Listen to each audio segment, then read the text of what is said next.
You're listening to the Podcast Detroit Network. Visit www.podcastdetroit.com for more information. Happy Rogue One week. It is upon us. Almost. Star Wars every Christmas for the rest of our lives. Star Wars countdown. This is the ITintheD show. We are at episode 175, and we are looking forward to Rogue One. But we're looking forward to this episode. We have an awesome guest lineup here. We have the entire team from Head Technologies. We have Adam, Greg, and the whole office is empty. The whole office is empty. I know. So we're going to be talking all things cloud and properties of the cloud. And then we also have Jeremiah and Sven here from Daily Detroit. We're going to be talking about getting a Detroit. I'm always disappointed when he's here, and Sven does not talk like these. I want the spaghetti and the meatballs. We're going to be talking about the Detroit ID and how to get one. The Daily Detroit to Burk. Bork. And the illustrious words of General Tarkin, you may fire when ready. The following program is intended for mature audiences. This is Max Headroom. And what you're about to witness is one of the most sinister-sounding intros to a trailer to one of the greatest epics ever. You're listening to the ITintheD show. This is Billy D. Williams. Bob and Dave and I are enjoying a Colt 45 right now. And remember, ITintheD, it works every time. Where do you guys think you are? The Library of Congress? Detroit? Beyond the sun? Any of those right? Hi, this is Jeremy London from Mallrats, and I'm just wondering, how did I go from Hot Floridian Sex with Brandy Spinning to the ITintheD show? Take him to Detroit. No, not Detroit. No, please. Anything with that. No. I used to hang out at the Magumbo Bar. It was a rough place, the seediest dive on the wharf, populated with every reject and cutthroat from Bombay to Calcutta. It's worse than Detroit. You will never find the more wretched hive of scum and villainy. Then don't come. Shut up. Dig you IT geeks. This is Dre DeMatteo from Sons of Anarchy. You are listening to ITintheD. So what happens when you tap the angry beaver in the bumhole? Exactly. Come on. Someone tries. What the hell with this? I'm calling a break. We'll come back to the ITintheD show. What's up, everybody? This is Billy Zapka. Sweep the leg. Listening to ITintheD show. No mercy. I may have to wipe the geek off. Hi, this is Martin Cove, John Kreese from the Karate Kid movie. And you're listening to ITintheD. Are we at a break yet? Hi, I'm Ernie Hudson, and you're listening to ITintheD. All you nerds out there. Nerds. Nerds. What is a nerd? I'm a nerd, and I'm pretty proud of it. This is Scott Steiner, Big Pump. ITintheD show is your hookup. Holler if you hear me. You're in your underwear, I'm in my underwear. Here, let's hang out. No, I'm sorry, honey. I have a headache. I definitely want to see Bob in his underwear. That's a fact. I can't say no, and I don't really want to. Well, especially with the back doors open. It's just too big. How big? It's way too big. I can get it all the way in. Really? Should we talk about this? Tag team it. Should I keep going or should I stop? We just lost our clean tag on iTunes. But it's delicious. This is Robert Hayes, Ted Stryker to my mother. When I'm not hanging out at the Magumbo Bar, I'm listening to the ITintheD show. It's worse than Detroit. Is there such thing as a meat hangover? I love my Monday meat steak. Hey, folks, this is WWE Hall of Famer Hacksaw Jim Duggan, and you're listening to the ITintheD show. The tough guy. Oh! What would you little maniacs like to do first? The question isn't what are we going to do. The question is what aren't we going to do. Ludicrous speed. Sir, had you better buckle up. Buckle this. Ludicrous speed. Go!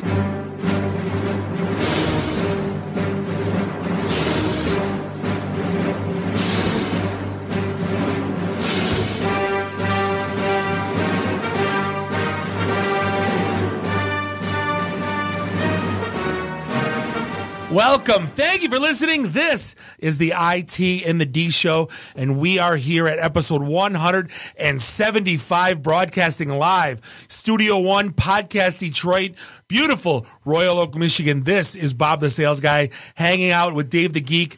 Nuri the FNG is in Seattle. At another studio, doing stuff that has nothing to do with us. He's getting voiceover work and actually getting paid. I can't really blame him. True. Hey, follow us online, ITintheD.com. Subscribe to us anywhere fine podcasts are sold. Follow us on social. Thank you to Randy and Ian for filling up the Twitters. Give us a follow over there as well. And we have an awesome guest lineup today. We have the entire office from head. We're going to be, we got Adam, Greg, and Tim in the house. We're going to be talking about all the things they're good at, which is emerging technologies, cloud, and properties of the cloud. And we also have back, since Nuri's gone, we got Dr. Hook Jeremiah in the house with Sven from Daily Detroit. I want to talk about this damn Detroit ID. Oh, and we are so going to. But before we get rolling, this episode is sponsored by Indeed Prime. Indeed Prime is a premium talent platform that matches elite tech talent to top companies. Indeed Prime helps software engineers simplify their job search and land their dream job. Candidates get immediate exposure to the best tech companies with just one simple application. And when you're hired, Indeed Prime gives you a $2,000 bonus to say thanks for using Prime. But here's the scoop. If you use our link, this is the kind of stuff we do for you. You get a $5,000 bonus instead. So that's $3,000 extra just for going to Indeed.com/IT. So you go sign up now at Indeed.com/IT. Indeed Prime is 100% free for candidates, so it's not like you're going out there and paying $20 to put your resume out or anything stupid like that. It helps hiring managers discover available high-quality talent. Again, learn more at Indeed.com/IT. $5,000. Not a bad time of year to be getting an extra $5,000 either. You're buying. Oh, yeah. Let's make that abundantly dirty clear. dogs. You get a job through Indeed.com/IT. You are showing up at one of our events. You are buying all of the things. It's all on. I want some of that Pappy Scotch or whatever the hell it's called. And don't think we're cheaping out either. We're going for the Johnny Blue. Louis VIII. No, I want some Louis. So really it should be $5,000 net. Whatever that scotch is, that's like $100 a sip. That's what I want. But hey, just real quick, last week, if you were not there, we had our annual toy drive and charity event for Operation Kid Equip and their new, I guess you'd call it a homeless shelter to help out families in need. And I just want to thank everybody for coming out. Can't express enough how much you guys braved the weather. You made it down there when, there's accidents galore and the traffic was horrible. Yeah, I must have gotten like 20 to 25 emails, text messages, Facebook messages, some with photos showing the chaos they were dealing with. We wouldn't mock them and say exactly. You're not going to believe us that we couldn't make it. But yeah, so for those who couldn't make it, and we did leave this link out there, you can still donate. And don't forget, it's like $33 a day is the operational budget for this house, and it's women and kids that are finding themselves in crappy situations and need a place to go. So it's UBM Warren. So it's like Unified Benedictine Mission, UBM, which I'm surprised we haven't giggled about yet. I can't giggle about a charity that helps displaced women. So ubmwarren.org/peacehouse, PEACE house is where you want to go. But no, it's 100% of that money does go to charity. It's not a crappy like United Way where the CEO makes $1.3 million a year. He runs things on such a skin tight budget. It's not even close to funny. But hats off to Michael for running that charity, and hats off to everyone that came out. We genuinely appreciate it. And this is the the one time a year where we actually get choked up, and we appreciate everybody more than it's the one time a year where we really hope we can burn off some of the bad karma we've earned in the prior 11 months. Right. So this entire weekend, I think I've been invited to about 6 or 7 events, and going to 3 of them, seeing Rogue One again and again and again and again. Oh yeah, so we're going Thursday night. Yeah, with all the guys. Saturday morning, and then Saturday morning with the guys. Sunday afternoon, and with then the kids. and then podcast about the movie with the guys, and then Sunday with the kids, and maybe 1 or 2 more in there somewhere, hypothetically speaking. We did a 3.5 hour pre Rogue One podcast with Rick Vivian on booking pop culture, and we ran out of crap to talk about because this is the one movie where we have no vested we know how it ends. Rocky wins in the end. I hate to break They've already released the name of the sequel. It's A New Hope. Yeah. Which, so that's Rogue 2. Yeah, but we know how it ends, and we don't know any of the characters. And Vader's in it. I think Tarkin's in it. Right. Well, Tarkin was in 3. So was Vader. Yeah. So it's not like, Charles Jefferson from Fast Times at Ridgemont High's in there. Right. Forrest Whitaker, yeah. He just flies in for the games, apparently. Right? But, again, are they going to – what are they going – they got to hit us with something. they got to surprise us with, give me something. I don't know. But they're gonna remember, like you like this character, so we're gonna give you more of this character. See, I don't know that they can, just because it is. So it's a standalone with a really tightly defined arc. We know what happens by the end of the movie. Is there gonna be like a young Jabba the Hutt, like the boy Jabba the Hutt? His voice hasn't dropped yet. Only 1/4 of the size. Right. They gotta give us something. Yeah. But then again, it's Star Wars, and you could have a movie of Star Wars characters hand farting for 2 hours, and I will stand in line and go see it. Well, yeah, because it's there's no opening crawl, there's no John Williams music, so they're like really trying to this is their big experiment for will these one-off movies work, because they've got Han Solo coming up, they've got Boba Fett coming up, they've got all these grand plans. They didn't pay George Lucas $4 billion. To release, episodes 7, 8, and 9. Well, did they make that up by putting their likeness on like toothbrushes and lipstick and stuff? And makeup, and pop, that was, and all the things. Right. Yeah. So we'll see how that goes. And then speaking of the dark side of the Force, Bob, I wanted to commend you. I did. I wanted to just let everybody know that you decided it was time to make some changes in your life. And still so, a man, and by the so way, for the record. Yes, no, we're not calling you. You're not Bobina. Yeah, you're not Bobette. But you went to a fitness place near your house that you heard had a really sweet deal going. Mother of God. And it sounded like a good program. You meet with them and you set up your goal, and if you meet your goal, you don't pay. Jazzercise? So, no, water aerobics. Yeah, no water. I want to see Bob and Water Wings. I had three friends go to this place, and it's basically like, hey, if you get through this 6 weeks, then it's free, and we keep enrolling you. And as long as you hit the goals we set for you, life is good. And I've had 3 friends go through it, and the one friend was like, you really got to go, just so I have a familiar face there, and you'll like it. And I go, I'm fat, so I go, yeah, it's maybe a good time to go not be fat. And here's one of the. Hey, you know what? We never go for perfect, so let's not. You were going to be less fat, right? Just suck less fat, plumpy, not chunky. I'll take whatever. But voluptuous, Bob. One of the stipulations they had given me. There's a point to this whole story. Yeah, one of the goals is that the goal is you go there 5 days a week, Monday through Friday. You pick an hour. They have classes all day, and you have to check in on Facebook. Oh. That's a stipulation. Otherwise, you can't join the gym. It's like social shaming. Right. I go, do you? Well, no. It's like free marketing for them.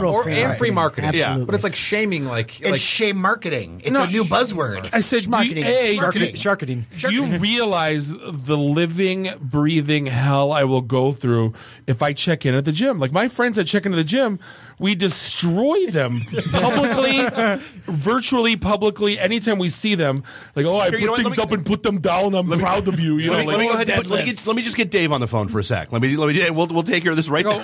Yeah, my friend wrote a letter to Fox 2 one time. I was Fox 2 Problem Solvers because I lost 30 pounds. I was proud of it. This is true story. Bob sent an and this was 10, 12 years ago now? No, 08, because that's the only time I ever went on a diet. So 8 years ago now. Bob sent an email out to the guys. I was so proud of myself, too. You guys are buttholes. He had lost weight, and he was feeling good, and he was down 20 pounds or something. And so I did a reply all, but changed the 2 to the Fox 2 Problem Solvers email address. And suggested that they should investigate Lifetime Fitness because they were doing something to the water that was turning my friend gay. Because typical heterosexual guys do not send that email to their guy friends. And he was proud. He is not. Yeah, and that was the end of that. Mad at you. I didn't even talk to you for 3 days after that. Listen, this was all before DJ Khaled and his major keys. Nowadays, you could just put it on Instagram. And people would just love it. You just got to put a little emoji next to it. No, because they wanted a Facebook check-in, and it defeats. I go, I have a trusted. I go, you want me to get people to unfriend me? Because that's how you get people to unfriend me. I am pulling up Bob's Facebook on my Facebook and my phone right now because you know it's coming. Friend requesting you, please. Because I'm not going to like. No, I will not. I'm not doing it. I told him I'm not. I go, can I just not do it? Not do the thing? Just come here, and she's like. Yeah, but I'm like, but the workout doesn't count if you don't check in and let people know. Yes, it does. I go, if it works, I'll tell everyone. And I'll even put it on my group page that has like 12,000 people that follow it. Is it working? I haven't started yet. Does it look like it's working? He hasn't checked in yet. No, exactly. I think what we should start doing is just respond to random statuses as if they were like gym check-ins.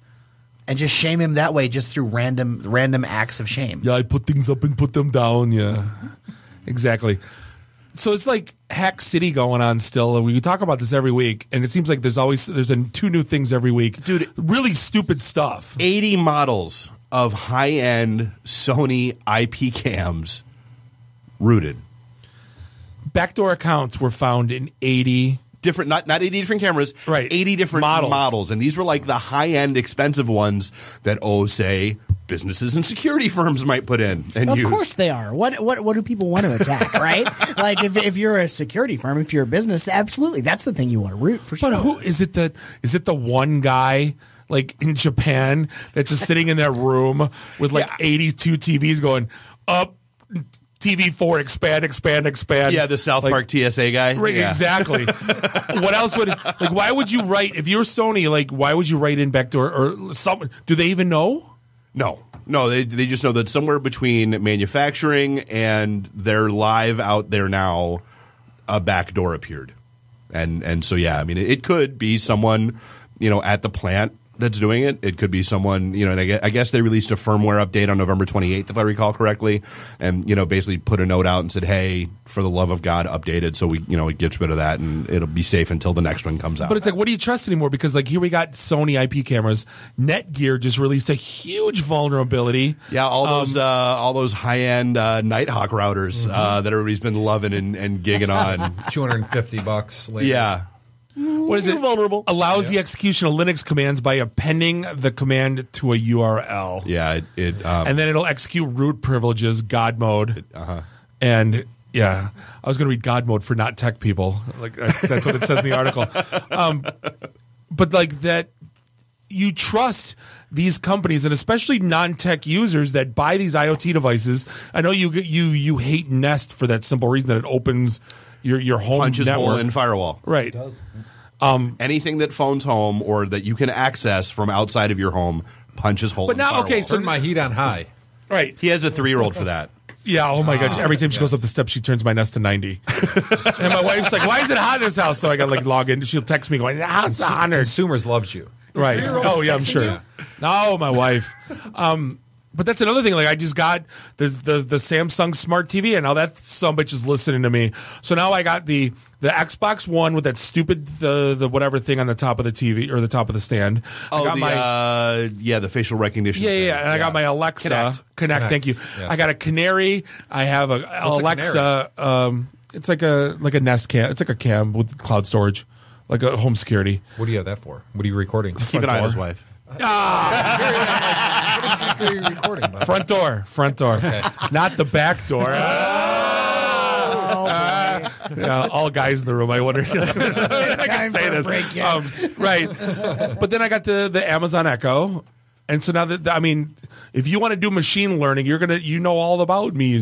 Like, I'm out there. Like, yeah. Like, there's no escape other than unplugging. So you either dive in or you dive out. There's just flood them with information and it's all done. Exactly. When the Samsung Smart TV story first broke, I remember we were talking about like let's just load it up with let's grab every Islam, every terrorist propaganda video, and put it on a loop and just sit it in front of the TV and then see how long it takes. And set up cameras. Someone's just knocking. Oh yeah, like somewhere in the Russell, and then just set it up and let it run and just see how long it takes for somebody to show up. Wait for the FBI. Just wait. Set up cameras and then put trip wires everywhere. Yes. Or what my new hotness is those. I know they're old as hell, but I just found them when they set up a rope on a stolen bike and someone goes 100 miles an hour steals a bike, so good. And then they get jerked. I could watch those all day because the new one was so painful. Tom May put out a video. It's been getting shared. Phone.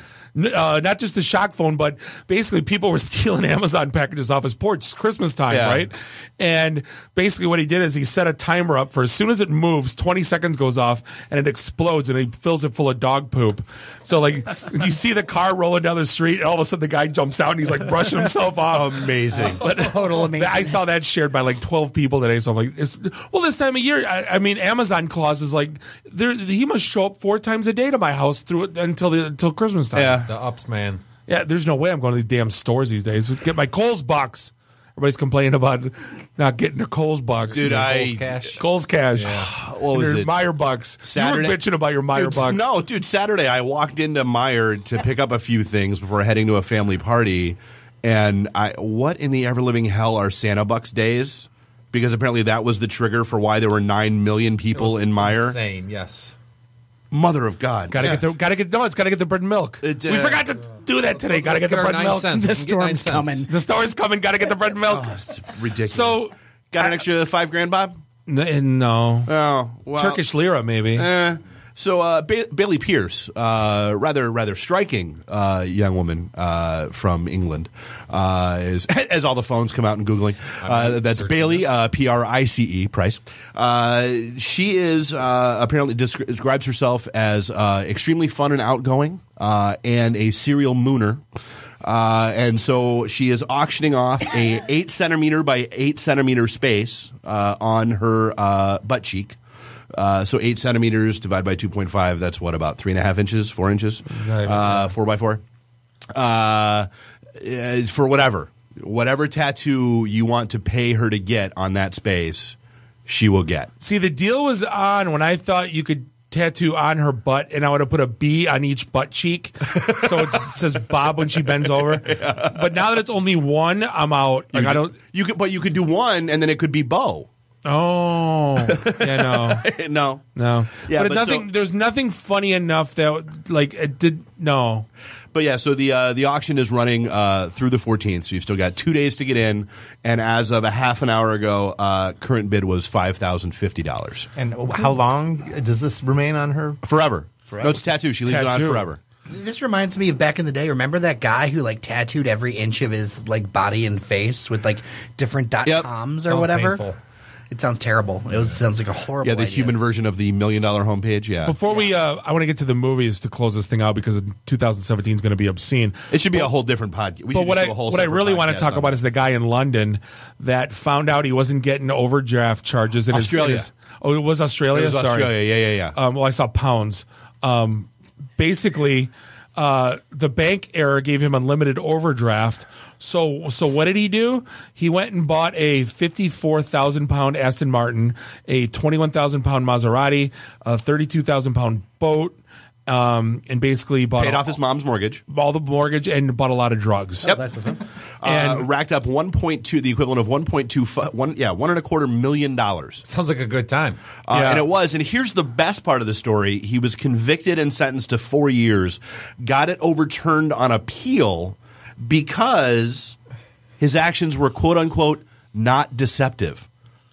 They couldn't prove because he wasn't being deceitful. He was just going and taking out the money and using the money they were allowing him to take. He bought a framed Michael Jordan jersey. Maserati framed Michael Jordan jersey. This guy's a clown. But yeah, not deceptive. Got him off. I thought that was amazing. And I want to end this segment on I don't know how we're going to do this. There's one more we got to get in. Oh yeah, go ahead. Because I keep harping about Westworld. Love Westworld. Everything about Westworld. So apparently, there's a guy who wants to open up a new coffee shop in London. England, not Ontario. Exactly. And what he wants to do is he wants to populate this coffee shop with a series of sex dolls that are between $1,000 and $3,000. And he wants to open basically a coffee and a blowjob bar. It's like pretty much a brothel? Yeah. But so it's robots. But it's a coffee shop. Oh, so that would be a frothel. Like inflatable sex dolls? No. Like not like Bachelor Party in the 80s. Yeah, no. Like the silicone warm body with all the creepiness. With like a heater and a little massaging attachments. Yeah, and you sit there with your little coffee and you... Yeah. See, this is my theory now. They redid Westworld to make this all acceptable. To make this publicly, because if you sit through the entire season of Westworld, you're like, that wouldn't be so bad. Then this cafe pops up, and so this guy paid all that money to have Westworld so his cafe would do well. That's my theory, and I'm sticking to it. He paid for the production. He pitched to HBO, and then now it's a thing. It's kind of like when they had like the president shows, like trying to get like Hillary Clinton elected, like the woman president on Channel 4, whatever those. Those politics shows. I don't watch any of that crap, but you know what I'm saying. Oh, and we do have to touch on this year's Christmas idiocy story because this is a big thing every year. The send nudes guy on 22 and Romeo Plank. No. He wrote "send nudes" on his roof on 22 and Romeo Plank in Macomb Township. Yeah. It's become like a tourist attraction now. Yeah.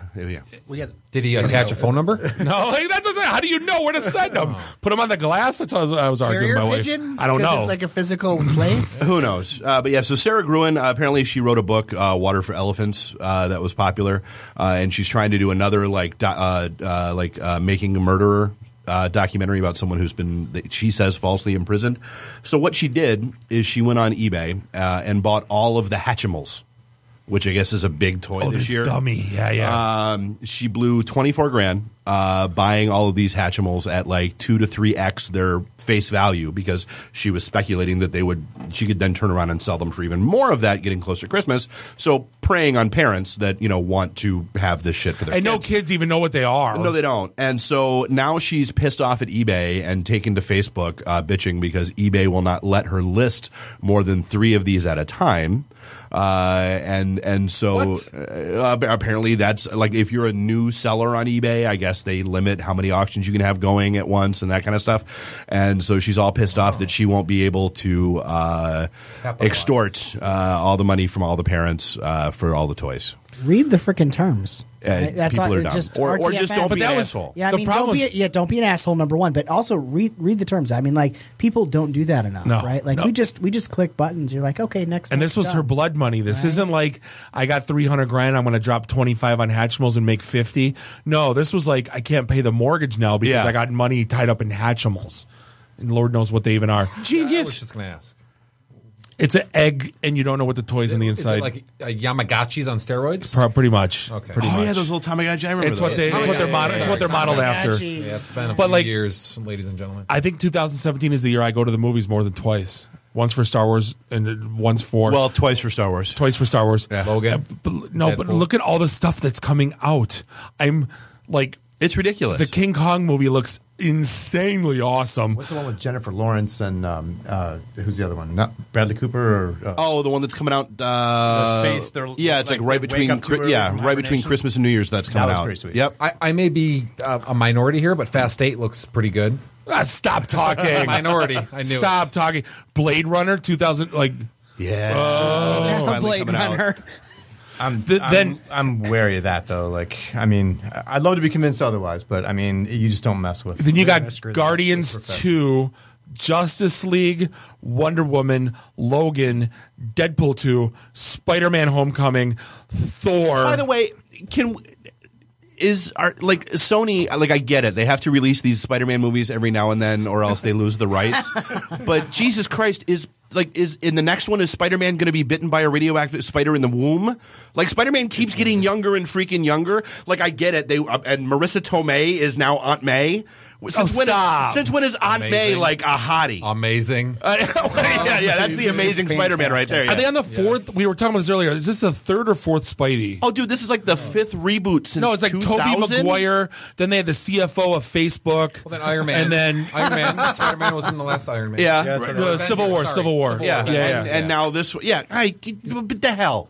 You got another Transformers movie that was apparently filmed at the Silverdome. Yeah, it was part of it was signed. Another Pirates of the Caribbean, another Planet of the Apes, Power Rangers, like a Lego movie, another Underworld.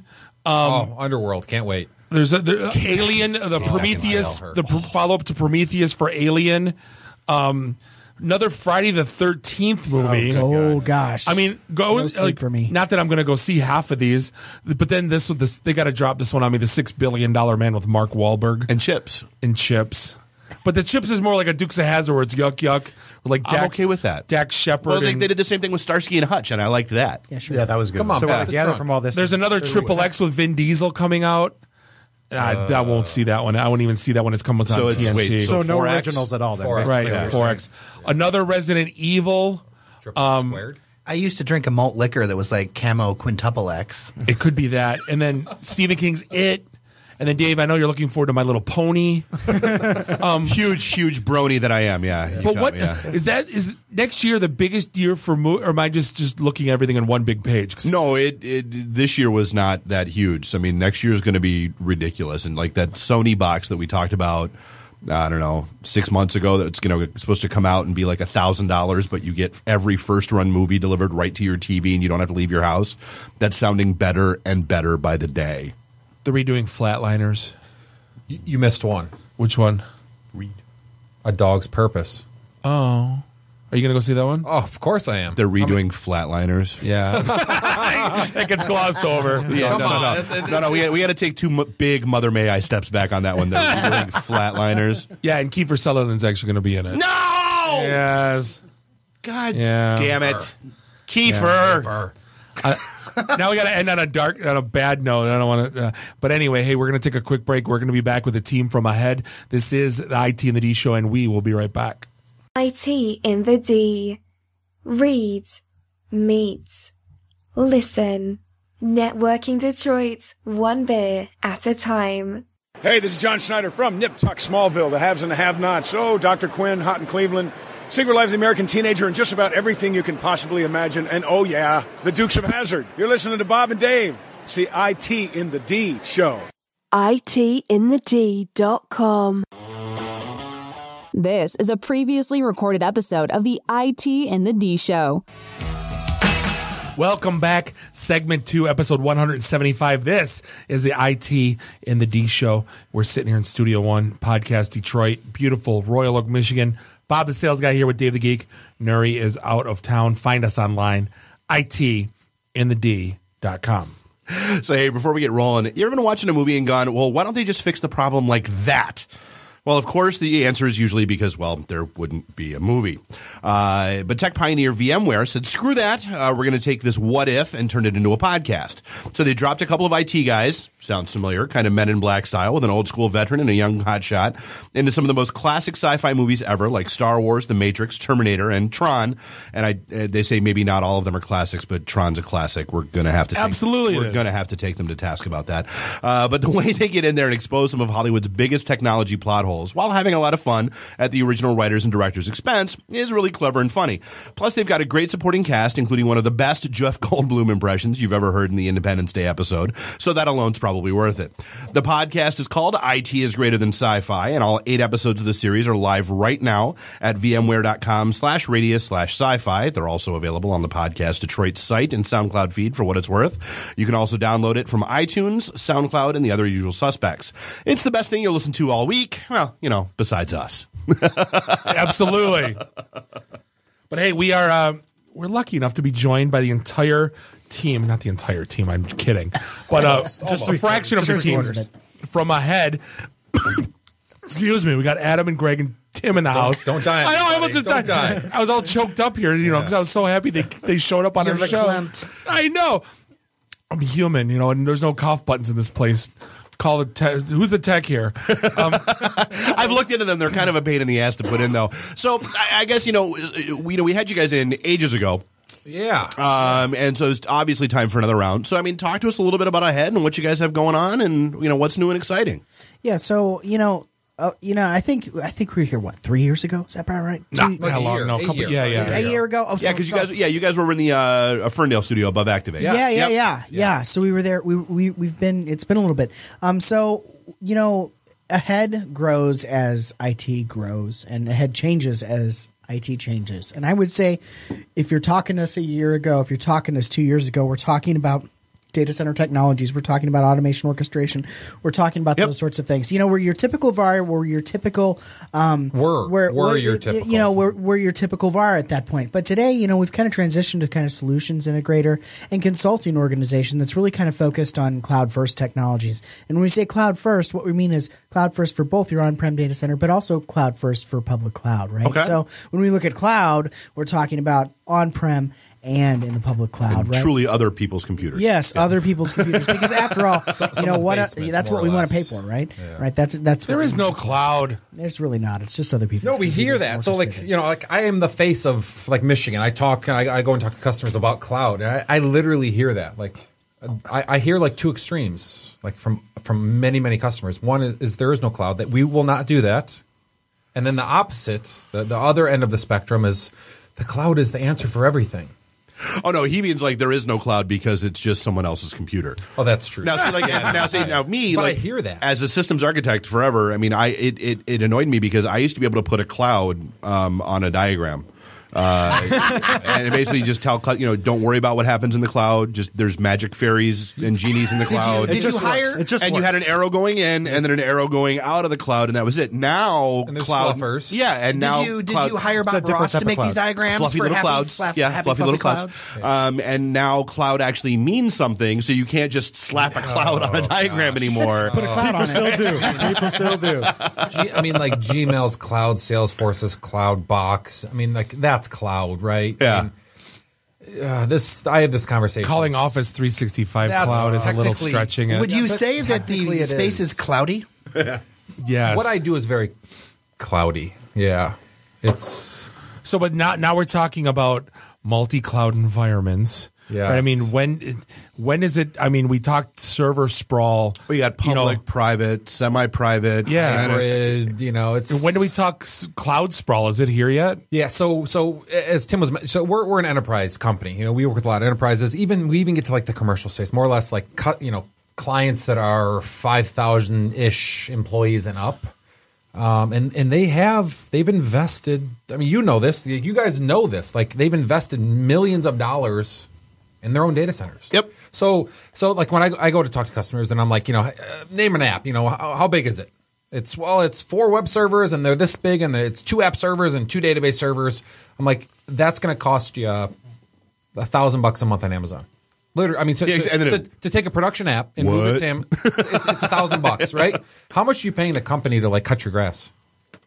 At the data center that you own, or clean the windows, or tar the roof, or there isn't any value in just forklifting an app to the.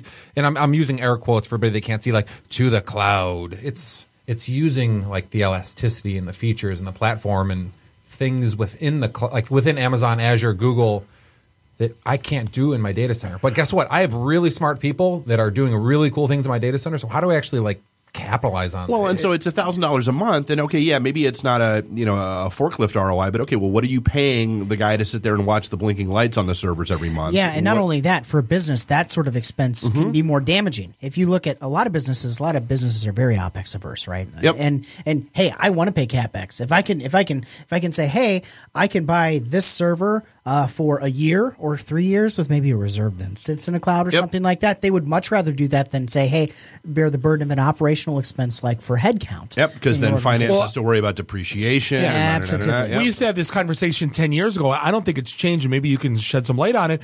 It hasn't changed in 50 years. We're back to shared space on a mainframe. Seriously. No, but the age-old couldn't be more true. HP used to always complain about, not complain, but they would try to point out saying, in your IT department, 80% is still going to maintenance, 20% is going to innovation. We want to help flip it. I don't think it's even gotten close to being flipped, let alone even half. No, absolutely not. It's kind of. We're in the Midwest. We're all kind of in this mix of the Midwest. If you want to go to the West Coast or even some areas on the East Coast, that may be true. Innovation. Sure. There are many companies, Airbnb, Netflix. I could go on and on about companies that are all innovation and not maintenance. Well, it used to be the company X, would buy a data center and they wouldn't get to near capacity. Then it'd be time to refresh. They would never get their money. Then they kind of shifted to the service provider, providing cloud, or you build out this big infrastructure so we can do consumption IT. And now the service provider is looking at the vendors going, you eat this risk. So the risk keeps getting pushed back. And I think it's going to be just like the pendulum swings that they're going to, GM insources, GM outsources, GM insources, about every 10, 12 years. Yeah. Right. And then the whole thing's going to swing back again. And I think every company kind of goes through it. Yeah, no, I agree. I think I think that pendulum cycle has only sped up in recent years, right? So when we look at like cloud consumption models, the things that I'm seeing with my customers is that, things are changing to the point where when you're talking about provisioning to cloud, you're talking about, hey, each application, each use case, that's what we're going to talk about putting to cloud, right? Putting in the cloud. And, from an architectural perspective, you start looking at each application and you start bucketizing, for lack of better terms, those applications. And all of a sudden you're seeing different sorts of consumption models for each enterprise, right? Maybe it makes sense to run things on-prem. I spoke with a Silicon Valley startup recently on Tech Field Day, which is this kind of bloggers thing, and one of the things that was very interesting about this company does hosted OpenStack implementations, and they sell you the gear, you run that on prem, and they host all the stuff that actually turns it in an OpenStack cloud, right? And I talked with their owner, and they said, we started with Amazon. We started with them, but it turned out Amazon was expensive. And when it goes into production, yeah. It turns out Amazon was expensive, and honestly, our consumption model for our application kind of determined that we could actually get a better ROI from being self-hosted in some regards. So I think the pendulum swings based on how the dollars are counted, and I think that pendulum swing is only speeding up. So the other side of that, though, like I was the one that just literally said, like, in applications, I can move to 1,000. I can move an application to Amazon. It's only going to cost like $1,000 a month. That came out of my mouth. Right. So I'm pretty much saying the value isn't there. But on the other side of that, I'm a self-proclaimed, like Bob was just making fun of me. My Twitter handle is Automation Adam. Like, I am the guy that you can bring in and I can automate any workload that you want. You would have to pay me or Tim or Greg a lot of money, and whether it's a Cisco, VRA, right? You name the vendor. A lot of money to automate or be able to auto scale a workload in the private cloud. You own the compute, you own the network, you own the storage. I could not auto scale the way Amazon or Azure or Google can right out of the box. I can literally do a couple check boxes and set some numbers and some, I want 2 to 8 servers.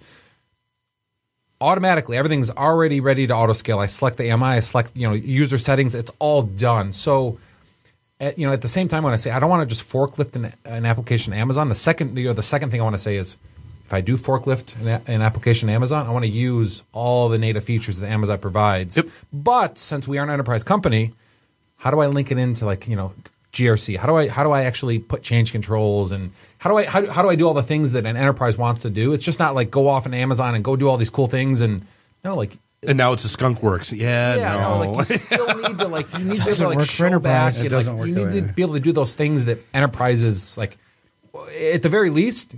The idea of configuration management, Puppet, Chef, Ansible, SaltStack, PowerShell, DSC, whatever you want, whatever the tool set you want to use is, whatever the tool set that you want to use is.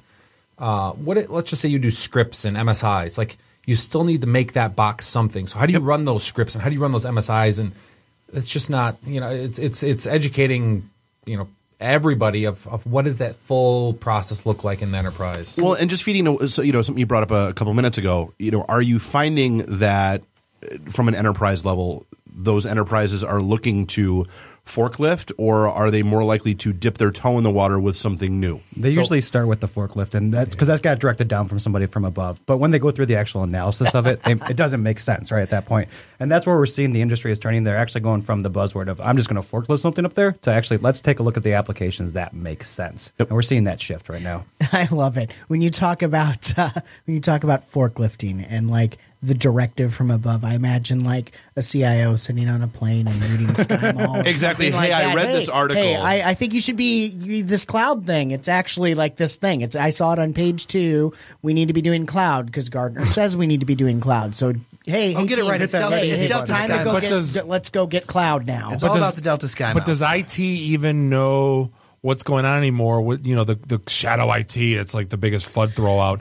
But it's business leaders are throwing their Amex cards out and putting stacks up. And IT doesn't know about it, or they do later. You better bet it. You better bet it. Yeah. So as far as what I've seen in workshops with customers, I have two people. I have the traditional infrastructure manager or director or whatever level that is, but the person that manages the storage, the network, the compute, the VMware environment. And that person usually comes in and will say, hey, we manage a really good environment here and so on and so forth, and we can provision in X amount of days, and it's great, and our users request through the portal that our help desk has or whatever portal that they're going to request, and then we spin it up and we usually get VMs back to them in X amount of times. I usually get that response. On the other side, I have the app dev team, and they all say, yeah, we've got Amexes and we have $70,000 worth of Amazon spend or $70,000 worth of, like when you aggregate it, and then all of a sudden your CIO is concerned because, wow. Your CFO. Yeah, absolutely. The CFO is tapping the CIO saying, hey, I got this bill from Amazon. How many lunch and learns you guys put in? I didn't. I got this bill from Amazon, but it actually came in 200 different parts from different business units. And all of a sudden you're looking at that thing and you're saying, wow, aggregate wise as an organization, we're spending a lot of coin on this cloud thing. How do we operationalize it? How do we monetize it for our business and make sure that we're putting the proper governance around it? That's really where we're focusing. So one question I have is when I talk to technology companies and the like, one of the biggest concerns is around compliance and things like HIPAA and the alphabet soup of compliance. And one of the challenge. Yeah, and one of the things is that there's a lot of hesitance I have found talking to technology people about anything cloud or the like because they're afraid of compliance or they're afraid of losing that special sauce, right? Where it's like, well, if I'm just going to do an Amazon hosted thing, then what value am I adding to this business transaction? So we spend a lot of time educating the different businesses on what it means to actually be up there and from a security standpoint. I mean, that comes up in every engagement we do is, how does my IP not get stolen? And that's job zero. If you can't do that, if you can't explain that, then it never goes anywhere in the business. Yeah. And then taking that one step further, like if you're a hospital, if you're a big financial firm, so, what are some of the locals? Beaumont or, Botsford, Henry Ford. Well, you have Blue Cross Blue Shield right downtown. I mean, name the medical, the financial, like they would have to do PCI data or HIPAA or SOX or ISO 9, name the certification. What is their business? Like literally, I'm asking the question to you guys. What is Blue Cross Blue Shield's business? Insurance, medical insurance. Their business is not running a data center. So what is Amazon's business? What is Azure's business? And what is selling books? AWS, sorry. Amazon you would be right if you said logistics, sir. Right. But there's a lot of stuff also, though, in the enterprise space when you're dealing with like SAP and stuff like that, where you're integrated inside of like larger companies. Yes. So my point there is Amazon has a select set of services that are ISO 27001 certified, that are HIPAA certified, that are PCI certified, and they provide those to you. If I just go and build it, if I am, for your example, nothing against Blue Cross Blue Shield, but let's just say I'm Blue Cross or Botsford or Comerica up in like a actual Michigan company. Yeah. I build a data center. I go get compute. I go get storage. I go get network. I get all these things. I'm not PCI. I actually have to go through an entire certification process. So even though those companies may be whatever certification, but they had, acceptable, they had to go through a large scale of just buying the stuff doesn't get them. So my point is Amazon, their business is Dave, AWS or Amazon Web Services, their business is building a data center. So yes, it's a subset of services. We can help you kind of sift through that, that story of what aligns with your business. But their business is data centers. It's security. It's compliance. It's governance. It's that GRC, governance, risk, and compliance. That's what they do. The interesting thing is, as you go through the application assessment to go up there, they end up finding out they're not really in compliance like they thought they were. Yeah. That just comes out. That's always the best conversation. Oh, it's so interesting because the first conversation is we can't do this. Our application doesn't allow it. Our compliance reasons can't do it. And then you start digging into it and you start going, Well, your application does this, this, and this, and your compliance says it has to do this, this, and this. Oh. Yeah. Okay. Well, we'll talk to you guys in a week. We need to have some internal conversations. And how much of that is actual technology, and how much is that trying to create perceived value through a chain? Right? So, like, that's a real business reality, right? Like, to some people, it's like, well, look at my thing, right? And they just want to sell their thing in that kind of transaction kind of way, whereas they're trying to value add in a way that maybe doesn't make technical sense, but it sells well. I would say that the majority of the situations that you're describing are people that have been in the same culture for 20 years. So name the culture, name the company, and they are playing to they're playing to the FUD. Yes. Yes, sir. Yes, sir. Can we still use that term? I thought that died in like no, it's even more relevant here. They're playing to like the lowest denominator of how do we just satisfy the business requirements? And I hate to I feel like it's a sales guy. It's the IT version of clickbait headlines. Yes, right. Yes, that's a great example. Do you want to wind up on the front page of the Wall Street Journal? I don't want to wind up on the front page of the Wall Street Journal. Go ahead if you want to. But I mean, from some perspective, some people would say that like fulfilling the business requirements is job one. But the job requirements are a 20-year in the requirements are changing. Process. Yeah, I'll give you. It's just check the boxes. I got 10 reasons why you're not compliant. Number 7 will blow your mind. Click here now. Took a while, but sorry. That's good. No, I think to your point, when you talk about business requirements, the answer is always yes. Your business requirement should always drive the solution, and the solution that you pick, be that on-prem, be that in the cloud. And I think that's where we are able to take a step back and take a look at first your applications. And look at an assessment. Is this application ready for the cloud? Right. That's the thing. I think blended environment is the answer. I don't. When you say cloud is the answer, no. I think blended, like what's best for you for each subset. Well, to us, cloud's not an endpoint. Cloud's about a methodology that we deal with it. Sure. It's not just public or private. So when they start talking about that, I'm going to get there with a public cloud. That's not realistic. I got to have some sort of data center that I'm going to be hosting my applications in that might be mission critical, that might not make financial sense, let alone technical sense. So it's not. I think cloud just gets way overused as a buzzword in this industry. Yeah, when I look at cloud, I look at that as both on-prem and somebody else's computer. I think that's a key differentiator between how a head looks at a cloud and how somebody like Amazon Web Services looks at a cloud. Primary reason being is that we service enterprise customers, and when we talk to enterprise customers and when we do those application assessments, I was a part of one recently, and we evaluated, I believe it was 125 apps for an enterprise customer. And when we looked at all those apps and we determined, hey, these are suitable, these are not, based on their requirements, right? Because it's always based on your business's requirements. That's key. There's no cut and dry way of saying, hey, put that in the cloud. That'll work.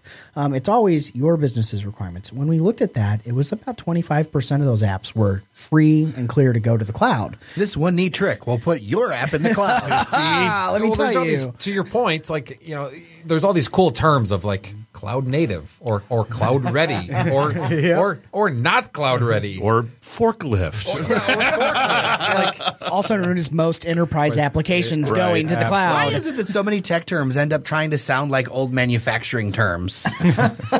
Yeah. I mean, it's true. Because you're trying to explain it to the people that have been in the same chair for 20 years, and so you don't want to use any new big terms that'll scare them. Ding, ding, ding. We have a winner.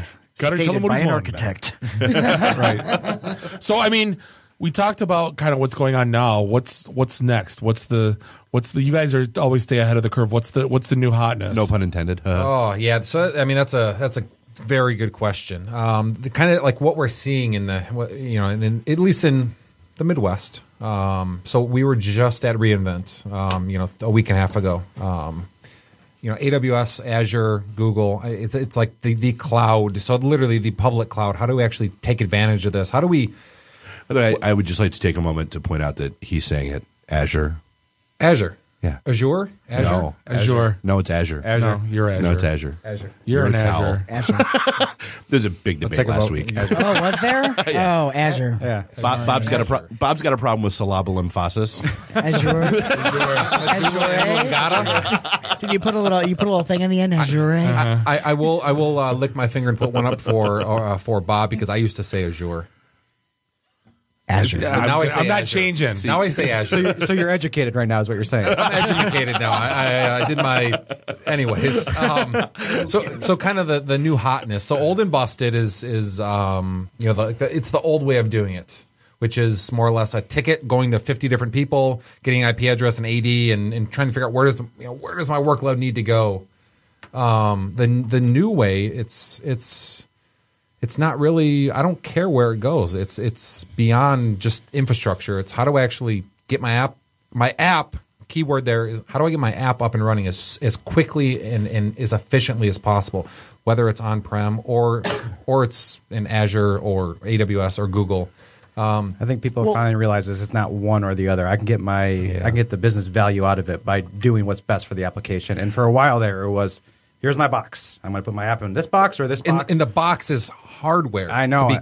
We use the word box. Like nuts. in the industry, we use the word box. Yep. But to be frank, we're talking hardware. Like hardware, whether it's in our data center or it's in a colo or it's or it's in some somewhere. MDF somewhere. If somebody's talking about cloud and they mention hardware, run the other way. Yeah, I mean you can cloudify. So there's another term. You can cloud. So when we talk cloud, right? Yeah, we as in a collective, it's an API. That's literally what cloud is. If there's an API and we can talk to it, whether it's through Amazon like a Lambda function, or it's through some type of orchestration engine such as VRO or UCS Director, System Center Orchestrator with Microsoft. It's an API that can talk to many things, and if it does not have that API, then it's not. Again, I'm doing air quotes. It's not cloud ready. I think the interesting thing that we've been seeing recently, and when we were at AWS's reInvent, is the amount of enterprises C-level and VP level resources that were there. Adam and I talked to many high-level, C-level government resources that have never been there before, and just trying to walk through what they can do with it, and their mind is just exploding from what they can do with all the resources at their hand. Well, and some of it's a perception issue. That whole thing with, I sit at my desk, I open up a ticket with the help desk guys, and and then 4 days later, I got to go chase down Greg, and dude, what's up with my request? He's been out this week, and then I got to. Okay, but is that really or I pull out my credit card and Amazon has me up and running in 20 minutes? And so it's, but some of that is the perception issue of, well, maybe it doesn't really take that long to get it done internally once you start taking a look at, how things actually work. But I mean, that's the big perception. We start doing our engagements. We talk a lot about people, process, and technology. Yep. And usually the driving factor and the issues are always around people. Yep. And that's where the problems lie. And a lot of the cloud technologies just take the people out of the situation for certain subsets of the technology. Yep. You still need them involved in the higher level process of it, but they make the process easier because you've automated those tasks. Yeah, absolutely. When you look at provisioning just an EC2 instance in AWS, the very basics of doing that, takes you like 5 minutes, right? But that's a problem for enterprise, because what people don't understand when they swipe their credit card is there's all these compliance things that they're required to do, being that entity, right? Wow, maybe you have to run a Qualys scan. Maybe you have to take care of antivirus. Maybe you have to take care of all of these other things. How do we back this up? I don't know. How do I make this enterprise ready? You want to use SCCM? Oh, I don't know. So, I like Linux. I don't know this Microsoft stuff. But anyways, it's pretty good. But anyways, no. What you see is you see a big difference between a perception of how long it takes to do a deployment in AWS and how long it takes to do a deployment on-prem.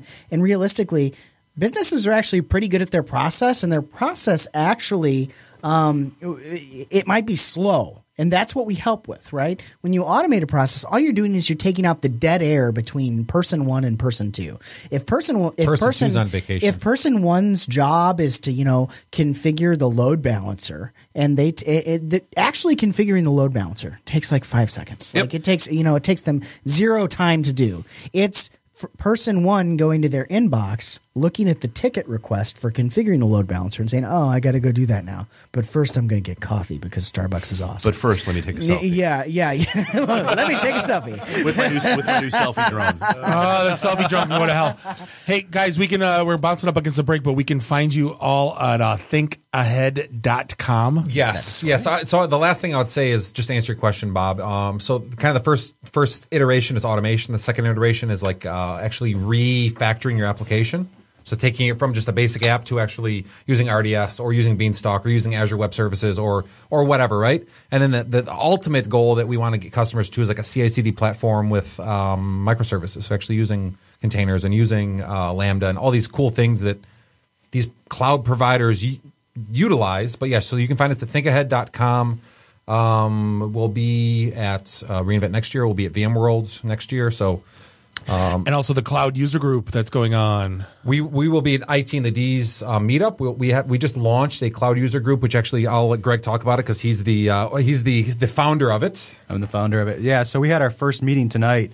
And the point of our cloud user group is to be kind of agnostic to all the clouds, but talk about and educate the integration between all the clouds. You have all these different user groups that's either VMware-centric or AWS-centric or whatever cloud you can pick. There's always a meetup group. Puppet, Ansible, Userbin, you name it. So what we're doing is we're coming up with solutions and talking about how we approach those solutions between all the different clouds. So one of the things that we're actually going to focus on in our user group is presenting a problem statement. Like an enterprise says, the C-level guy says, we have to get from here to here for this application. How are we going to do this? So we're going to talk about how we're going to go from where they're at today to how they're going to get there. And that might be existing in the public cloud, the private cloud, or a combination of both. And today, Tim Carr spoke about how to become a cloud engineer and gave some his life lessons, tips, and tricks. Cool. Awesome. But hey, appreciate you guys coming out. Awesome conversation. We could probably do this for the next 4 hours, but we got all the best interest time. But nerds. We're going to go up against a quick break, and we'll be back with the team from DailyDetroit.com. This is the IT and the D show, and we'll be right back. IT and the D. Read, meet, listen. Networking Detroit. One beer at a time. Hi, I'm Brittany Daniel from The Game, and you're listening to IT and the D show. ITintheD.com. This is a previously recorded episode of the IT and the D Show. Welcome back. Segment 3, episode 175. This is the IT and the D Show, hanging out in Studio 1 in Podcast Detroit. Beautiful Royal Oak, Michigan. Enjoying delicious falling down beer. So good. It's Bob the sales guy. Dave so the good. geek. Cheers to Nuri out in Bellevue. Find us online, ITintheD.com. Does Bellevue have falling down beer? They should. Well, I was just going to say we're better than Nuri already. Yeah, I know, right? Well, we did talk to him. He's working on expansion into Florida. He was telling us last week. Wow. Well, yeah, because all the Michigan transplants. Yep. But yeah, I'm proud to admit we did finish an entire keg of the 8.5% on Saturday night. Yeah. A lot of heavy people. But hey, we are joined once again by our good old friends, Jeremiah and Sven from DailyDetroit.com. Do you have your new Detroit IDs, gentlemen? No, I do not. I'm not eligible for one, but I'm Jeremiah legal. does. Yeah. No, but you are. Everyone You are. is. Wow. Well, no, you're not because you're not a resident. Right. But I don't really need. But it doesn't matter on yoga. But it doesn't really matter because I really wanted to talk about this because it blew my mind when I was reading this story. So, the city of Detroit is issuing its own photo ID, and it's not at Bob's ID shop. If you're 30 to 40-year-old, you know what Bob's ID is. Oh yeah. Yeah. But no, this isn't Bob's ID. This is from the city or of Detroit. Or the nerdy kid in high school. Right. Yeah, we know nothing about that. Me in college when I had one wall that was blue, one wall that was red, because Right. that's how Massachusetts did their IDs. Right. Yeah, hypothetically speaking, of course. Right. Hypothetically. we had Canada, but I mean, go on. Yeah. So it is a valid ID, valid form of ID. Well, yeah. It's for city services, but let's be real. This is a photo ID. Mm-hmm. It is what it is. And they have a checklist of documents you can have in order to get this Detroit City ID. Right, you have to get 300 points. Yes, and so I looked at one, and so okay, one of the big ones, a 200-point item, is an elector identification card, which is just a little piece of paper that has no photo on it. That I know a lot of people that carry them in their wallet, especially around when voting. we graduated high school, right? Mm-hmm. Usually, though, in order to get that, you've had to have registered with the state in some way, or snag somebody's wallet, or print one at the library. Yeah, or whip one up, and so you whip one up, and there's 200 points. So you're 2/3 of the way there. Then you've got acceptable for 75 points each, an educational institution ID card. Dude, I could print up a U of M or MSU or whatever ID card. Does it have to be Michigan, or can it be anything? It just says educational institution. Okay, so some was college, Trump's university. Trump University. Yeah. Exactly where I was going with that. University of Phoenix. Or what? Yeah, what's all the ITT. commercials? NH New Hampshire, ITT. Southern New Hampshire University. Yeah. Or an employee identification card. So I could whip up a Podcast Detroit ID card for people, and there's 75 points. So if you have your elector ID card that has no photo and a educational institution and employee identification card, both of which are easily faked up, there's 350 points. I'd like to have my Detroit City ID. That's Skippy McBangs a lot, please. Oh, I want to be name. McLovin. That's my name. You can be Skippy McBangs. I'm going to be McLovin. I thought it's Muhammad. No, it was, It's but the most common name. That's how we learned that. from Muhammad Superbad. Smith. Right. That's your name, Muhammad, or Muhammad Lee. That's your name. But also, so that's your basic documents. Then you need to have you can have an identifying witness come with you. You'll be me. I be you. You know me for 100 points, and they got to sign it. Exactly. So just sign an affidavit. Yeah. Dude, here's $20. So Boom. that's the There's you know 100 me points. witness. Yeah. Like, hey, here's my buddy. That's McLovin. Yeah. Okay. So His dad was Sting. So there's 100. So there's 100 points right there. Then you can Mom was Sade. Yeah. His uncle Seal. What does this get you? What does this legal Detroit ID get you? I don't Because know. clearly it's an ID. Go ahead. Well, so the thing is that on the surface, especially with the idea that it's an identification card, one could look at it and say, "Oh, well, this is to fraud the system." The reality is it's being accepted by banks. Wow, that needs some looking. That needs some looking into what level they accept it. None of the articles so far have, and it's something that we need to look into. There's 2 banks on the page on the Detroit site that says they accept it, but they still have to comply. A little bias here. I think they still have to comply. So the thing is that what this is really designed for Getting 10% off at Applebee's. That's what it's really designed for. The other side is- well, that's part of it too. So there's a discount card portion to it, but the other side of it is a form of ID for folks who don't have any other options, right? So especially if you're in an extremely poor situation. So walk me through a lot of other things going on, and I just realized because I have family who in their past probably could have used this, but as a temporary measure. But so getting a photo ID from the state, it's the same price. Is not that complicated. $10. It's the same. It's $10. And you need to have. Yeah. Oh, I was looking at. I mean, granted, you need to have better documentation than this. You need to have like a social security card. You need to have, your proof of residence. So- You can gin that up too. But I mean, it is what it is. To push the back on that a little bit, when you're in extreme poverty situations, I can't tell you how many people say lost their social security card, had things stolen. There's all kinds of crazy stuff that can happen, especially in extremely poor situations. And I've just seen it enough times to know that that's a real thing that's out there, because this doesn't let you access federal services. This doesn't let you vote.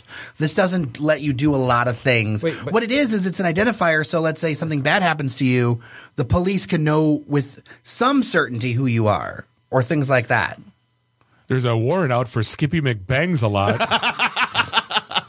We have a stop and frisk order on Skippy. No, but that's the part that honestly that worries me, is that it is a photo ID issued by a city government, which has also been done in other cities. I'm not trying to defend. I'm just adding color. I'm not taking one side or the other. I'm just adding color. It did not know, but I mean, Yes. obviously this jumped up on my radar because, it's Detroit, Right, and but New we're York's here. had it for a few years, and quite a few of this, and I think the same company that did it in New York is managing the Detroit program. So, do you know it? Do you know anything about so who's using this in New York? This is what I don't understand. So there's two sides. So there's the one side, as we talked about, that's kind of that I mentioned quickly, which is mentioned but not really covered that often, is that there's a whole bunch. There's 80, 90 businesses that are actually offering discounts to Detroit residents so that people who are, say, on the more wealthy side of the spectrum could see some benefit in getting a Detroit ID.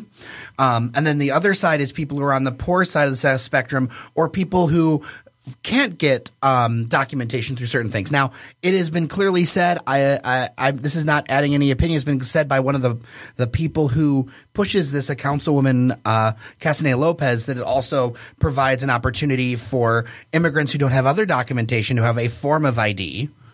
So that's another thing. As Detroit is a sanctuary city. Which means? Basically, if I'm going to read... They won't tell ICE that to deport you, and you could come in. But we've got a border right there. Yeah, I know. It's pretty easy. Yeah. I mean... So I All I can say is I would need to go to Tim Hortons. It prohibits Detroit, a sanctuary city, prohibits police and city employees from asking about residents' immigration status unless it's related to a crime. Okay. So, like, if you get pulled in for a crime, it's one thing, but they can't go down the street and say... If you get pulled over, they can't... Papers, please. Right. They can't walk down the street and be like, oh, you look Hispanic, let me see your papers. That's what that actually means. That almost seems common sense. That you shouldn't need a sanctuary city designation. But you do in this country. You do. You need, so kind of like the other side of that, and I see that, but to your point, like you need, it is a law to always have if you are over 18, always have an ID on you. You need to have an ID on you at all times if you're an adult. Is that a law? Mm-hmm. Yeah. Okay. Well, if you're like riding your bike and your police officer stops you and like, hey guy, identification, please. Like, where's your ID? Like, oh, I left it at the house. You're probably not going to get arrested or a ticket for that. But if it's, I think to your point earlier, if you're a passenger in a car and the driver is speeding, this, or even if you're the driver and you ran a stop sign. Well, but then you're supposed to be. Then you're supposed to have a driver's license, and yet, so there's a like I said. I mean, that's the part that just kind of blew my mind. As a correction, it's state by state as far as having an ID on you, and I can't state by which states on your person, but it's state by state. The other states, you just give your name. Gotcha. Just want to be clear. No, totally cool. But yeah, so like. Like I said, to me, like I hope more comes out about this, and I hope we find out more because, like I said, to me, the big one that jumped out is, okay, so I can fake up documents, get a photo ID, and go open a bank account. So I think the bank account thing would be very hard because there's other compliance the whole issues. know your customer thing, and that's like, but that's why it kind of freaked me out that it says these banks accept it. Let's say you got the ID without a social security card, you still may need that to get a bank account, right? But how do they know you got the Detroit ID without a social security card? No, they're going to ask you for they're going to require it, right? They might require it. Well, yeah. How does that work? Because you got to get, if you collect interest, you're going to get a tax form. So how do they send it to you if they don't know your social security number? Yeah. Like, if you can get a Detroit ID without immigration status, and then how do you get a bank account? Well, then what do they do? Trust you? Give you a 1099? Well, like I said, I mean that's why it just needs a social security number. Yeah, I know. There was a whole, but then there's also E-Verify and I-9. So, like, in order to get like that employee thing, right? You should have ran, like you're talking about, we'll make up an employee thing. You should have ran an I-9. Do they do that when issuing this ID? Right. What I'm saying is no, but the company should. No, but I'm saying you can just fake up an employee ID that has your picture on it. I'm sure you could, but say then you're getting into. Yes, all these things are plausible, but what does it actually get you, right? So let's say you get this, right, and you get great discounts at the soccer game. To me, it gives me is that it gives me a fake but real enough looking ID that when I get in trouble in the city of Detroit, I can hand that to a cop and it's not me. That's what it seemed like. Mr. Skippy, have you been drinking tonight? Exactly. So I don't know what she's talking about. So I'm very curious. We've been kind of beating it up, which I completely agree with the bashing of this idea. Like, what are the advantages? What are the like a low income person? So you said a wealthy person, which I wouldn't consider myself wealthy. I would say a person who has the ability, who has a certain I shouldn't say wealthy, but middle class, or somebody who has enough money to take care of themselves. But I wouldn't just go get the ID. So let's just in the case of a lesser, someone that doesn't have the advantages of a middle class person. Mm-hmm. A low income person. What is their advantage to getting this ID? Like, what can they go do? Can they go get like a consumer's energy gas? Like, can they get a bill? Like, can they go buy a house? I mean, can they rent a house? I mean, what does it get them? Right. So I assume like on a landlord basis, that would be like case by case, right? If you're talking about renting a house, like that would be case by case. But like it's valid for city services and city support. So let's say you need something in regards to the city, then you can get that. It's a very limited. In reality, it provides some support, but it also only works in a certain universe. It's not like it's a replacement in any way, shape, or form for a state or driver's license or a state ID. And I mean, transparently in this, I mean, according to one of the stories, the city hopes to issue 35,000 of these IDs within the first year of the program. And they're hoping, that this will actually help encourage more residents to move into the city because it's a high priority for the Duggan administration. So the idea being is that because we're a sanctuary, because Detroit is a sanctuary city, because it has more liberal mores around those kind of immigration issues, this is a place that will help encourage more people to move into the city. And as a footnote, the only population that's been growing in the city consistently over the last 20 years has been the Hispanic population. So I'm somewhat familiar with my father was a firefighter for 32 years, so I'm pretty familiar with Detroit. I'm looking to move down there, but it's like you have downtown and midtown. A little bit of the north end is I could barely afford it. I'm a middle it's outrageously expensive. Outside of there, it's like vacant lots and burned down homes. Well, I mean, more and more areas. Like, so Southwest. Where are these people going to move? So I would actually take you to task on that. For a few reasons. So let's look at University District. Let's look at Grandmont Rosedale, which is the size of Ferndale. I live in the Shores. Okay, $110,000, $120,000 home. It's hard to find anything even near that in a decent area. You should check out Grandmont Rosedale. You should check out University District. Actually, Nuri lives there. You should check out some of the areas over just west of Warrendale. North Rosedale Park. North Rosedale Park. Southwest Detroit is seeing a huge influx of people, especially folks leaving downtown and kind of getting priced out. East English Village is also starting to see a rise. In fact, I know like 4 or 5 different people who just moved into there. So there's a lot more options than there used to be. I'm not saying it's all perfect and primrose paths, but to think that the only things able in downtown are those items, I mean, I think that's more of the story that needs to be told. No, so I guess my point, and I completely agree. There are many areas we can buy a home for $10,000, $20,000, $30,000, and I'm a very handy person.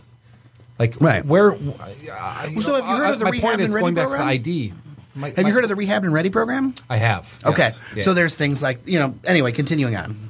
So again, I get this $25 ID. I don't have any type of identification. What does it? What is the ultimate goal of the companies and the people that drive this community? Well, on one side, it's to build civic pride with all of those discounts and the like. It's what it seems to be. It also seems to have a form of identification to say, I am who I say I am in different situations to be able to McLovin. Right. Well, there's McLovin, but there's well, no, because I pull it up just because I want to make so it does say that DPD will accept the city ID card as valid identification. Right. So there's that card will be accepted by utility companies like DTE, certain financial institutions, healthcare facilities, libraries, and among many other things where official government ID is needed. So the pro argument I think would be this is a tool to help make Detroit more attractive to immigrants, among other groups. Right, immigrants could move here from more troubled corners of the globe or whatever, assimilate, more easily, and help to further the economic revitalization of the city, which of course is sorely needed. Huge, yes. To your point about where do you move outside of the 7.2 Midtown and downtown and everything, I mean, look to cheap housing in just outside of that is cheap. It's all relative. I mean, to you and I, a little bit of work, right? It doesn't look so attractive, but if you're coming from a war-torn country, Syria or whatever. Looks amazing. Dave, can you look up what fraud penalties are for getting a McLovin ID in this program? Well, and for a lot of immigrants too, they might have a form of legal status, but a form of legal status that doesn't allow them to have an identification. Right. So let's say they land in from Nigeria or something like that, and they land here, and they aren't able yet, but they're legal in the system, but they're not able. They have various paperwork or whatever, but they're not settled yet. There's also a large Bengali community as well.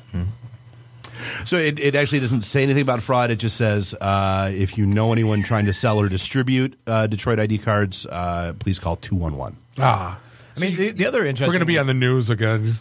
Two local podcast station owners. And I'm on or- Flashpoint again. I think the other interesting aspect of it is the kind of local discounts and what that says about Detroit. I mean, you and I, Jeremiah, were talking about how it's sort of reflective of this idea that Detroit is really like a strong community. Well, they want to buy local. Like, I mean, there's always the thing for good and bad. I mean, it always comes up whenever you talk about Detroit. Hire local workers or we want what's in it for us and everything. I mean, it's good or bad. That's the way it is. I mean, somewhere I read recently that someone described it was I think it was one of the owners of Avalon Bakery, the organic bread bakers and everything, who have phenomenal bread, by the way, said something about how Detroit is really just a not a consumerist culture, which I thought was fairly astute observation, really. Well, and that was kind of reflected in a recent thing. There's been a lot of national hullabaloo as of late around the Detroit City Football Club and the idea that, Gilbert and Gores, who everyone should know, but if they don't know, Gores owns the Pistons, Gilbert owns the Cavaliers and Quicken Loans. They want to bring in... And like 3/4 of Detroit, like downtown Detroit, right? Literally, like Bedrock is or something. Yes, right. it's everywhere. He's the Baron of downtown Detroit, but the real estate impresario. Oh God, that word.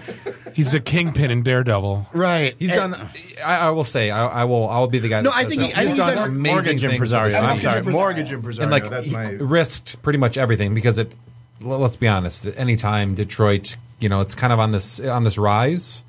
Let's just hope it keeps going that way. Oh, for sure. I'm just worried that he's going a little bit to the dark side and turning into OCP by doing things like mounting security cameras on buildings without asking the Everywhere. owners. Just details. Private police. Just Yes. details. Yeah, minor. and so this isn't a Kit Gilbert moment. It's more of a reflection of. Aren't they all? Say that again. Kit Gilbert. But it's more of a reflection of the community feel around and the community strength around the Detroit City Football Club and just how much they're loved by people, and they're drawing way more fans than so many other clubs around the country because they've got such passionate supporters and in there's higher divisions, yeah, in higher divisions, and the kickback and almost the anger around trying to start a separate MLS Because it's all about them. I read into that. I can't stand it. You should embrace it. If you like soccer, like I do, my kids are both in soccer. I played it my whole life. I coached. I just want product on field, right? The people that are mad about MLS coming here because it's all about them and their little look at us on this side being loud all game. Toilet. I hate it. Yeah. If you like soccer, you're a fan. Right. Period. Exactly. Amen. I mean, I'm just so. Hang on. This got a little heated. I want to lighten things up a little bit. The holidays are approaching. What are you guys covering through the holidays? What are some cool things going on in Detroit? I mean, I don't mean to put you on the spot, but what is some that we might not know in the burbs or people might not know in the city to come check out or come do? Do we know just randomly who named the new restaurant that's open on campus, Marcius? Park? Yeah, with a C. Yeah, that looks like crap backwards. Do we know who named that? It's fancy. Such a good observation. Literally, that's the first thing I thought of when I saw it. I'm going to think that every time. Who named a restaurant crap? Well, I want to know who named that one restaurant TAQO, taco. Yeah. Which just makes my skin crawl every time. But isn't that the whole trend of it's just like South Park, right? South Park just renaming Welcome of neighborhoods. to Shitty Pot Town. Yeah, we have taco in Park. I mean, although what's funny is that Park is yet another super nice place that is just. Oh, I looked inside it. It looks great. I can't bring myself to eat there. What's the name? $18 cocktail place I'll never go to? Bad luck. Yeah, good luck. Good luck getting people there. Well, starting. Oh, they've been doing starting at $18, Bob. That's the cheap cocktail there. That's the shelf old fashioned, right? Bottom shelf. Do you think that's like Old Crow and Diet Coke? Yeah. That's your shot of Kessler. So can I go there and ask for a Bud Light? I'm a fan of the free market, and if it works, that's great. I'm all for people doing their thing. From a bigger perspective, and I can't blame. I'm not going to blame anybody for trying to make some dollars if it works, right? Like so many things have been made fun of, like the Townhouse and their $20 burger. They're killing it downtown. It's a damn good burger. Everyone goes there. Yeah, Everyone. I've been there. I'm not even from Detroit. It's fantastic. It's one of those places great venue. I would go back. Amazing fries, they have those truffle fries that are to die for. So, but that's my point. Don't ever say that on my show again. to die for. You're going to go home and eat them. And now you have to do the truffle shuffle. Yeah. I'm good at it too. But I think one of the things as the city continues to grow, it needs to be make sure that there's a lot of I don't even want to say affordable, but inclusive options, so that there's more than just the high street. I mean, all downtowns everywhere. It's for the tourists and it's fancy and all that other stuff. But as things start to spread out, I don't think every redevelopment can be about, $60 tacos. I think the energy around Detroit, like that vibe of like, I want to be a part of this, starts to slow down if every single thing starts to be super expensive, right? There's got to be. We got our Lafayette's and our Green Dots and all that. I mean, there's room. But again, it depends on, who's going and who's, eating there. But the reality is a lot of especially in the central downtown area, that central business district, it's a tourist area. I mean, it acts like one, although there are more residents. Go that far, Jer. Well, no, it is. Think about it.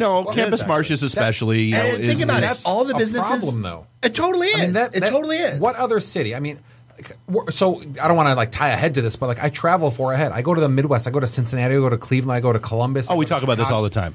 They are downtowns. They have downtowns. They have people that live there. They have we have what? Isn't it filled with empty parking lots? Those drive me crazy, by the way. Detroit, you go down there, if there's not a Tigers game or a Lions game or it's ghost town. They're literally tumbleweeds. We have one Whole Foods. Oh, now we have two Whole Foods. Oh, we may get a Meijer.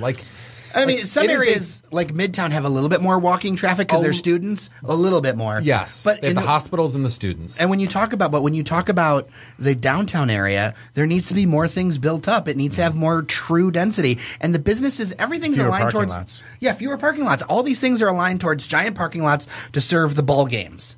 And that needs to change. Those parking lots maybe should have parking and then also retail space and then also people living above it. Can I rant real quick? You rant I'm ahead. sick and tired of these parking lots with their, how long are you going to be there? I don't know. Give me your keys. No, I'm not giving you my keys. And then they make up a price when the sign says 8 and you're like 12. And I'm like, well, the sign says 8. Yeah, but it's only in this day. And they always act angry. Should be professionalized. Those are on days with a schwa between 1:15 and 1:17 p.m. Yeah. They always act pissy, and they always act like I just farted in their face. Like the look on their face, like, what are you doing here? And then they always drives me. How long are you going to be pisses me off to no end. I'm like, none of your business. Yeah, what do you care? Give me your keys. No, you're not giving me my keys. Yeah. Then you're paying max. That's what they do to me. Nah. I always end up parking in garages because according to the Detroit Police Department, I think the statistics is 96% less likely to have anything happen to your car if you're in a garage. And it's professionalized. So I would rather pay a couple bucks more and swipe the card. Garage is $18 for 2 hours. It's like not every Chicago pricing. Not Yeah, but you get the one with the free EV charge and you get the plug in. What, my diesel? Oh. Are you one of those guys? Oh, I'm one of those guys. Got to wind up his moped. Got to feed the hamsters. His spree. Nissan Leaf. Bob, you were asking about Christmas time in Detroit and everything. Well, and New Year's. I mean, we're coming up on that. Yeah. Well, I was just going to say I was at Noel night. I think you said you went there too, Jared, right? Which was a week and a half ago or whatever. It's one of the greatest. I saw all the selfies on Facebook. Traditions. Yeah. Well. But I mean, it really is a fantastic night, and Detroit really comes out and supports it, and it's amazing. It's like it's the one day of the year at least where Detroit feels like a real city. There are people walking, the streets are crowded and everything, and everything's open for business, and it's really cool. But the one thing that really struck me this year, and I was walking around kind of the Cass Corridor, I still like to call it that as opposed to Midtown, but Cass Corridor is part of Midtown. Scary. Yeah, Cass Corridor, that's not safe. So I don't know, but Cass Corridor is part of Midtown. I think it's a section of it. But the thing that really jumped out to me is there's a very viable retail district emerging down there. I mean, you could absolutely very easily do your Christmas shopping down there if you're. We just ran a story today about a new baby boutique that opened up down there. Who would have thought, baby clothes and baby toys would be down there? But they are. Is that it's not BEBE? No. Make sure you. Well played. Yeah, make sure you look left and then right before you go out the front entrance, so you don't get run over by the mom in the Lululemon pants with the double wide straw. Okay, please. That's Rochester Hills, man. Everyone be very careful. But if you want to do your Christmas Christmas shopping, I mean, not only are there an assortment of markets and things you can go to, but there's a great strip like you were talking about there. So you now have that new baby store, which some people need to buy stuff, people who got kids or whatever. You've got Nora, which is great home goods and decor. Hue, which is the ultimate bachelor store. If you want to have your life be Mad Men in real life, Hue will be that place for you. And if you're really high end, you've got Willie and you've got Shinola. You've got Shinola and Willie's in there, and then you've got Third Wave Music that just opened up, which is Third Man Records. No, there's Third Man and then Third Wave. Third Wave. Oh, that's there's Third Man Records, and then there's Third Wave Music for all your music gear. And stuff. Third Wave was on. They were a Hatch contestant, and they made it. They got through. They did it. They were on one of the. I think the first time we were at had the Russell them when they were there. Yep. Second, yeah. And don't forget, everybody within downtown to Midtown. Great Licks Brewing, Motor City Brew Works. What's the pizza place with beer? Pumpkin. Jolly Pumpkin. I mean, there are a ton for beer guys. There is a ton of beer downtown. I got a sneak peek over there at the Eastern Market Brewery. It's going to be opening soon. That's going to be really exciting. That'll be in spring. That'll be over they're hoping to do St. Patrick's Day. And obviously Hopkins. Well, in BuzzFeed, I shot this off right before the show started. BuzzFeed came out with their list of best brewery in your state according to Yelp. Yeah, mistake was according to Meta? Yelp. Yeah, isn't that social media meta? But Batch is the one that took it. Really? Batch is really good. Yep. They do a really good product over there. Mudgie's has actually expanded all of their offerings because they not only have sandwiches, but they've got full bar, everything going down. It's really solid. Then you've also right across the way, you've got from Batch, you've got Mama Coo's, which is different home items. You've got the Farmer's Hand, which is all this organic kind of stuff, and there's just lots of things. The Artifactory just down the street from there, which is really killer. They do really great design. Can't forget the Detroit Mercantile Company over there in Eastern Market. There, you could do all of your Christmas shopping in Detroit if you wanted to. And it used to be that if you wanted to do Eastern shopping in Detroit. Amazon.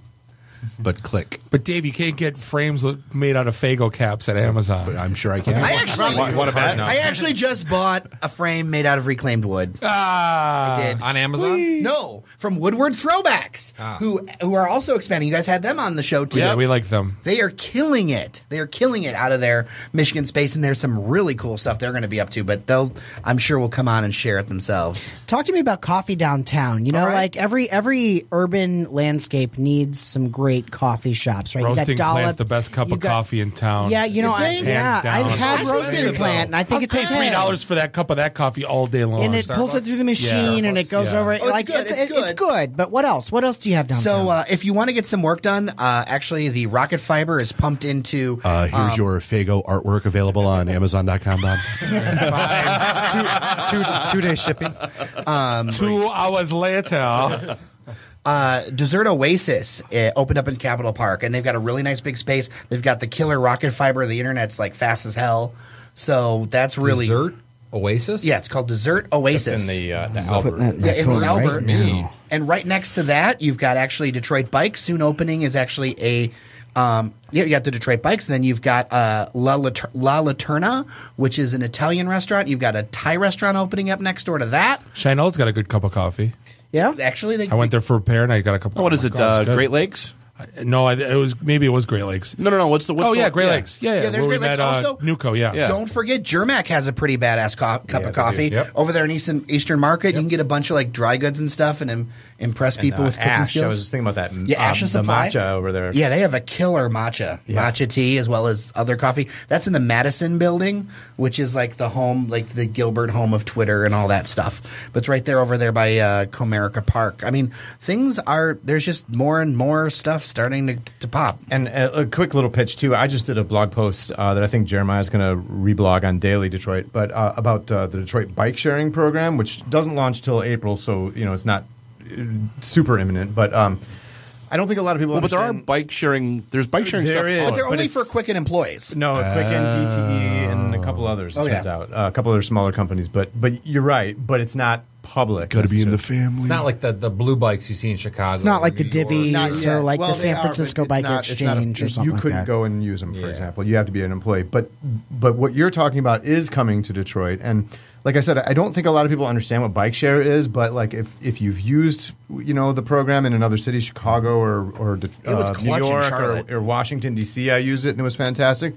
I'm like super excited about it. I think it's going to be great for the city. I mean, it's going to make getting if you're downtown but you feel like going up to Eastern Market or Midtown to go get a drink or whatever, or lunch, even on your lunch break, it's going to be doable now. You don't have to get in your car and worry about finding parking and everything. I mean, I think it's going to be really cool. It's what downtown Detroit needs is more bikes on Monday nights. No. See, I'm not. Don't even start me on slow roll. It's all about slow roll. So, I mean, other than Noel night, anything else like fun stuff to kind of trek the family down? I mean, other than ice skating and all that, and campus marches. It's cold enough to ice skate now. Sure, it is. It is. The big thing this year, of course, is they're bringing back that ball drop.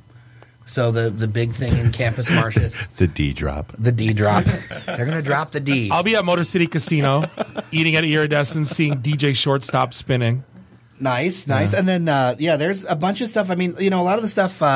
A lot of the restaurants will have individual things. The Fillmore's doing the Resolution Ball.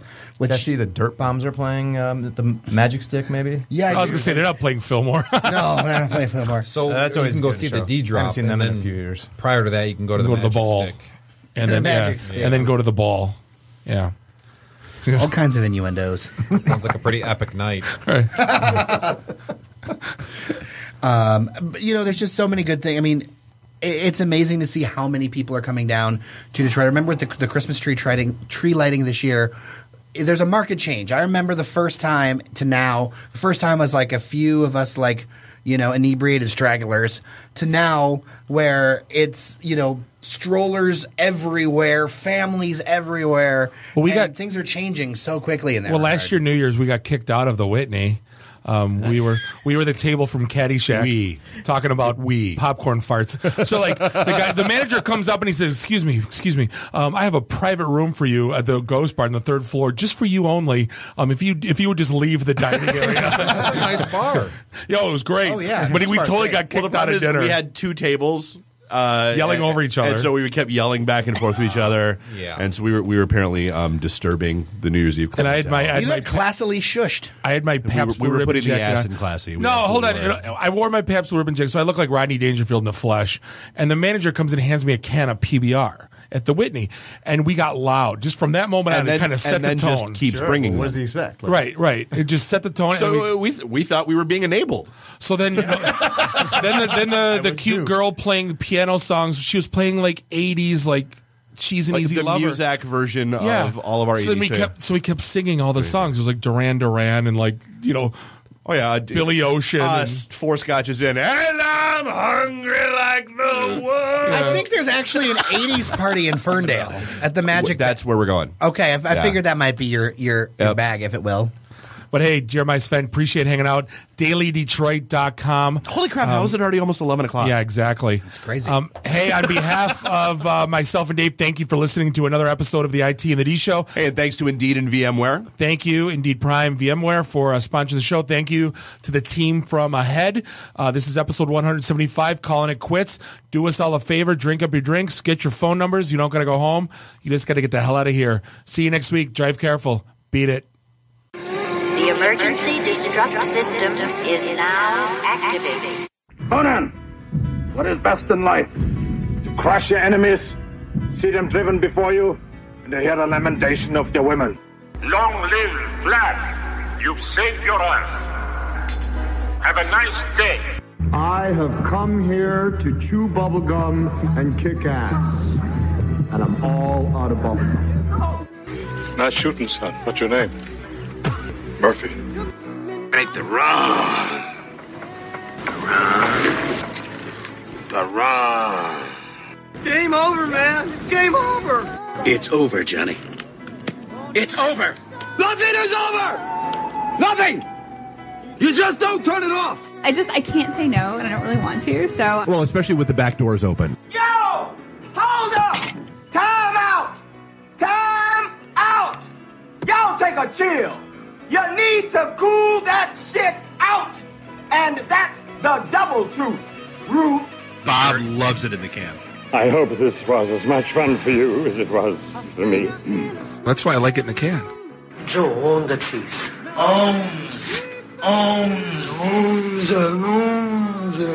Fear me. My job is to make sure this program is morally upright and cultural and wholesome. Shut up, Mimsy! Shut up, Mimsy! Shut up, Mimsy! Why would like Buick put their cars next to like the Bentleys? Like, why? That's not marketing. The alphabet.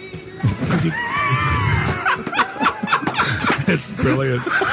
Yeah, I can't take that position. That analogy sucks because it's right. Because you're getting your 8-track tuned up. Are we at a break yet?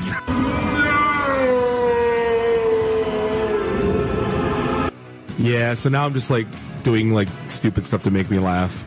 Venture capital is not the end game. When are we going to talk about me? Jane, you ignorant slut. It's my show. I can say what I want. Kiss my ass, go home, unplug, get off the goddamn internet. You are everything that is wrong with the internet right now.